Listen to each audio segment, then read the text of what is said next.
Thank you very much, Ciancora, and thank you, Minister, for giving us the opportunity to speak on broadband, something that has been spoken about here for many, many years. And before I ever into politics, it became something I became interested in on a community voluntary perspective. And we brought broadband to Goleen, the Mizenhead, the last parish in Ireland, well before anywhere in Ireland, about 15, 16 years ago, wireless operated broadband. So we know some little thing about it. I'm not trying to say I'm an expert in this matter, but the problem is some areas. You says it's moving quickly. I think it's moving at snail pace, to be quite honest with you. In relation to delivery for broadband in West Cork, I have places like Inishannon, very close to Cork City, Kilmacsimon, same, Bandon, Bantry, Cumhola, Clonakilty, Timothy. I could keep naming them here forever. People coming to me, areas where there's 20, 25 houses can't get connected to the fibre optic cable that's there. The issue I would like to focus in on is the wireless operators that are out there, Minister.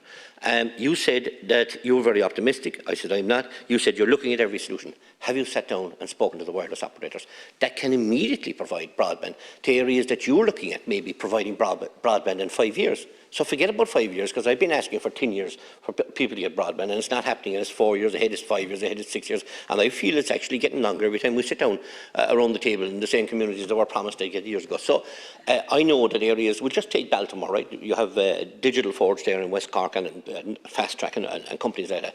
They were able to provide wireless broadband to places like Baltimore. When Air came to town and had fibre, nobody wanted to leave Digital Forge. They had an immediate private operator could pick up the phone, there was a problem, get it resolved straight away.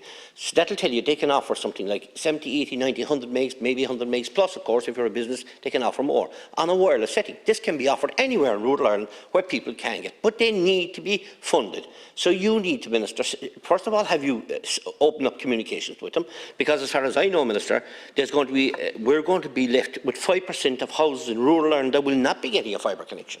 So who's going to connect them? The other problem I have is the wireless operator is out there at the moment, working his butt off, trying to survive, and he's providing it to the town so that he can give broadband to the rural communities. Now, if you come along, so I see there with a lot of the wireless operators that are coming in and rich picking in the town. So they'll pull all the town customers away from him. My worry is he's going to pull the plug. And we're going to end up in a situation in a year or two's time where a lot of rural communities that had broadband will no longer have it because the wireless operator has been taken out. Have you put in protections to make sure the rural communities will continue to be connected? Have you sat down with the wireless operator since you came into office? And what solutions have you that you can tell us at this present time? I have only 2 minutes left, so I'd appreciate you might be able to answer those questions. Do I answer? Yep. Deputy, thank you so much. I take your point about wireless operators. I have spoken to some wireless operators, but now that you say it, I could speak to more, and I think that is a good point. So typically in rural Ireland, your broadband is often provided by a fixed wireless operator. Somebody erects a mast and it covers the valley. And when I stayed in Ballydehob, I was able to get my broadband, very good service, perfectly good, from a wireless operator. So I understand. And what the idea with MBI is that when fibre comes to the area, that the person who's providing, the company that's providing the wireless operator can write to all their customers and say, we're switching you over to fibre, and they can then take a payment as a reseller for the fibre in that area. And any of their customers who want to switch can switch. Anybody who wants to continue can continue. I think what the point that you're making is that somebody might turn off the wireless service. The whole point is, first of all, Minister, it looks like you haven't engaged properly with them, and I respect that. You have plenty of time to do that in the days and the hours ahead.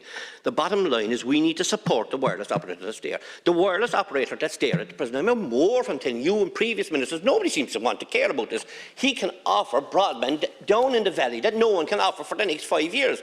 He can put a base station at the top of the hill and it will reflect. That's why you got broadband in Ballydehob, because I live in the next town to Ballydehob, Skull, and west of it. And this is what Digital Forge has been doing, and others out there. They've been providing broadband years and years ahead. And what are we doing? We'll tell the rest of the people in this country, hang on 5 years, sure the fibre will be coming. If it does, they can tie into the fibre deal. Forget about the fibre deal for a lot of people. It's wireless is the way forward for many, many homes at this present time. And I need you to sit down and talk to them and find that solution. Find that solution for people that are going to be looking 5 years down the line, that are not going to be connected. They can't come home and work. They can't come home and live and have to go out there and do that. And that's all I'd ask you, Minister, to do here today. Because nobody's talking about the wireless operator. They're all dreaming about 5 years down the line. I'm not. I want the solution today's problem. Mind your blood pressure there. Oh, sorry, Councillor.